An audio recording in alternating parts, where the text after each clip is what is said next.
ជំរាបសួរបងប្អូននិងក្មួយទាំងអស់គ្នាថ្ងៃនេះបងប្អូននិងក្មួយមកជួបជាមួយអ្នកគ្រូម្ដងទៀតនៅមេរៀនប្រភេទ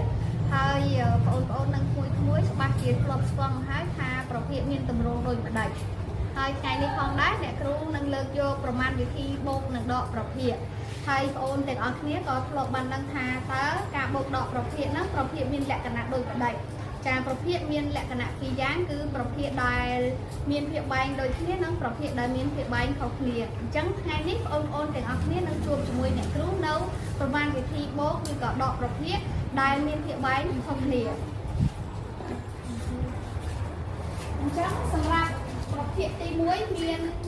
ចាលំហាត់ទី1មាន2ប្រភេទដែលប្រភេទទី1មានភាពបែងស្មើនឹង6ហើយប្រភេទទី2មានភាពបែងស្មើ3អញ្ចឹងនៅក្នុងលក្ខណៈប្រមាណវិធីបូកឬដកប្រភេទដើម្បីបូកប្រភេទនោះបានតើតែប្រភេទមានភាពបែងដូចគ្នាចាតែប្រភេទរបស់យើងអត់ដូចគ្នាទេអ្នកគ្រូត្រូវការធ្វើការតម្រូវភាពបែងនោះឲ្យដូចគ្នាហើយយើងបូកដកផ្នែកភាគយកនិងភាគយកចាហើយលក្ខណៈលំហាត់ដែលខ្ញុំលើកមកនេះគឺការតម្រូវភាពបែងរួមនៃប្រភេទដែលប្រភេទនោះដោយមិនចាំបាច់ធ្វើតាមវិធីគុណខ្វែងឬក៏រកភាពបែងរួមតូចរបស់វាទេអញ្ចឹងលក្ខណៈប្រភេទនេះមានលក្ខណៈងាយដោយគ្រាន់តែគុណបន្ថែមនឹងចំនួនគុណមួយគឺប្រភេទមានភាពបែងដូចគ្នាអញ្ចឹងយើងឃើញថា3យើងអាចគុណចំនួនគុណលេខ2ដែលធ្វើឲ្យវាស្មើនឹងលេខ6អញ្ចឹងអ្នកគ្រូអាចសរសេរថា1លើ6បូកឲ្យប្រភេទ1លើ3ហើយយើងធ្វើការគុណបន្ថែមនៅចាប្រភេទ2លើ2អញ្ចឹងយើងបាន1លើ6បូក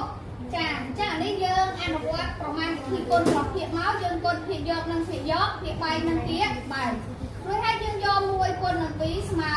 2ហើយ3គុណនឹង2ស្មើនឹង6អញ្ចឹងអ្នកគ្រូបានយកដូចគ្នាហើយយើងធ្វើការបូកភាគយកនិងភាគយកដោយរក្សាភាពបែង6ដឹកមកដល់ដែរហើយយើងយក1បូក2ស្មើនឹង3លើ6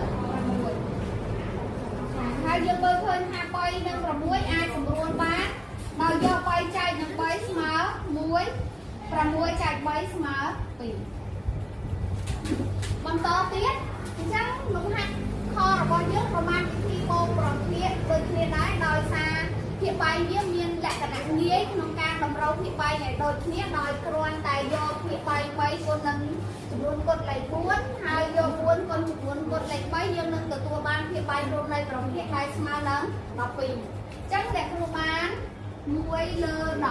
12បូកឲ្យប្រភេទ1លើ3ចាយើងគុណបន្ថែមចាប្រភេទ4លើ4ចាហើយបូកឲ្យប្រភេទបន្ទាប់1លើ4យើងគុណនឹងប្រភេទ3លើ3អញ្ចឹងយើងបានចា1លើ12ទម្លាក់ចុះហើយប្រភេទដែលត្រូវគុណបន្ថែមគឺយើងគុណភាគយកនិងភាគយកភាគបែងនិងភាគបែងអញ្ចឹង1គុណ4ស្មើ4ហើយ3គុណ4ស្មើនឹង12បូកខាងនេះយើងយក1គុណ3ស្មើ3 4គុណនឹង3ស្មើ12ក្រោយពីយើងគុណបន្ថែមហើយយើងឃើញថាប្រភេទទាំង3របស់យើងមានភាគបែង12ស្មើគ្នាដូច្នេះយើងធ្វើការគណនាដោយយកភាគយកបូកភាគយករក្សាភាគបែងអញ្ចឹងយកភាគយកលេខ1បូកភាគយកលេខ4បូកភាគយកលេខ3ភាគបែងរក្សាភាគបែងរួមលេខ12ណាហើយយើងបូកចូលគ្នាមក1បូក4ស្មើ5 5បូក3ស្មើ8លើ12ហើយ8លើ12យើងអាចសម្រួលនឹងលេខ4បានដោយយក8ចែក4សល់2រីឯ12ចែកនឹង4ស្មើនឹង3ចាបន្តទៀត24 3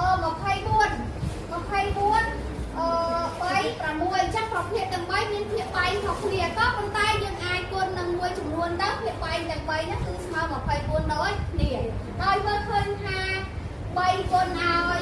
8ស្មើ24ហើយ6គុណ4ក៏ស្មើនឹង24អញ្ចឹង សម្រាប់ប្រភេទទី1ដែលមានភាគ3នៃ24យើងរក្សាទុក5លើ24ហើយយើងបន្តដល់ប្រភេទ2លើ3ហើយយើងចាប់ផ្ដើមគុណបន្ថែមដើម្បីឲ្យប្រភេទដែលមានភាគ3ហ្នឹងស្មើនឹងប៉ុន្មានវិញ24អញ្ចឹងអ្នកគ្រូបាន3គុណឲ្យ8លើ8រួចហើយបូកប្រភេទ7លើ6គុណនឹងប្រភេទ4លើ4អញ្ចឹងយើងគុណបន្ថែមនឹងប្រភេទហើយធ្វើឲ្យភាគ3វាស្មើនឹង24អញ្ចឹងយើងទម្លាក់5លើ24រួចហើយយើងគុណប្រភេទដែលបានគុណយក2គុណ8ស្មើ16ហើយ3គុណ8ស្មើ24ប្រភេទមួយទៀតយើងយក7គុណ4ស្មើ28ហើយយក6គុណ4ស្មើ24អញ្ចឹងប្រភេទទាំង3មានភាគ3ដូចគ្នាហើយយើងយកភាគយក5ដកភាគយក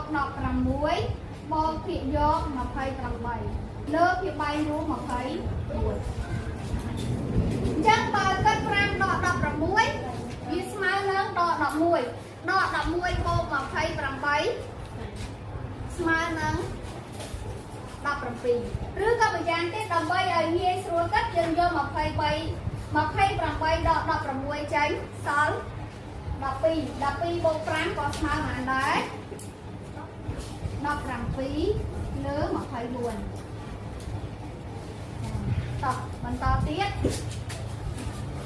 ចឹងលំហាត់ខយើងមានប្រភេទ3ដែលមានភាគ3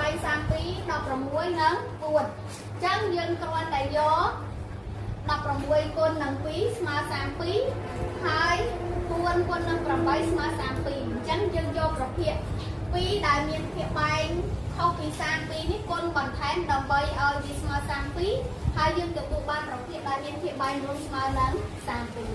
ចឹងអ្នកគ្រូបាន7លើ32បូក3លើ16គុណនឹង2ស្មើ32អញ្ចឹង16គុណឲ្យ2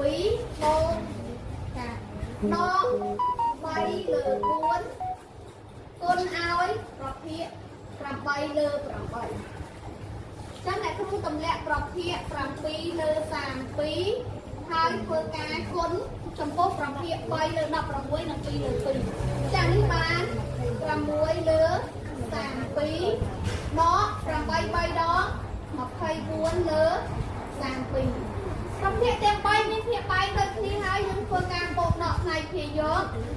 បាន7បូក6ដក24លើ32ហើយធ្វើការគណនា7បូក6ស្មើ13 13ដក24ស្មើប៉ុន្មានស្មើបក11លើ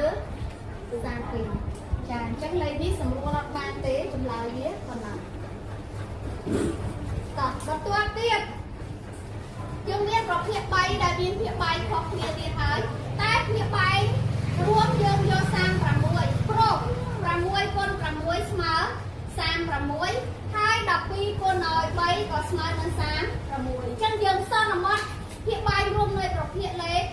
36អញ្ចឹងយើងបាន7លើ6គុណនឹង6លើ6ហើយបូក1លើ36ហើយបន្តទៀតបូក3លើ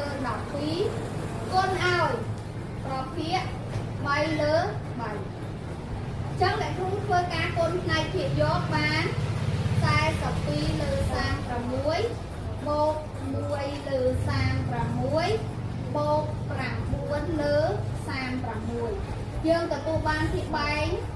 ចា36ដូចគ្នាធ្វើការបូកភាគយកយើងយក42បូក1បូក9លើ36អញ្ចឹងយើងបានចម្លើយសរុប52លើ36អញ្ចឹងយើងអាចសម្រួលនឹងបាន4ណាចាអញ្ចឹងយក52ចែក4ឃើញបានចាចាស្មើ13លើ9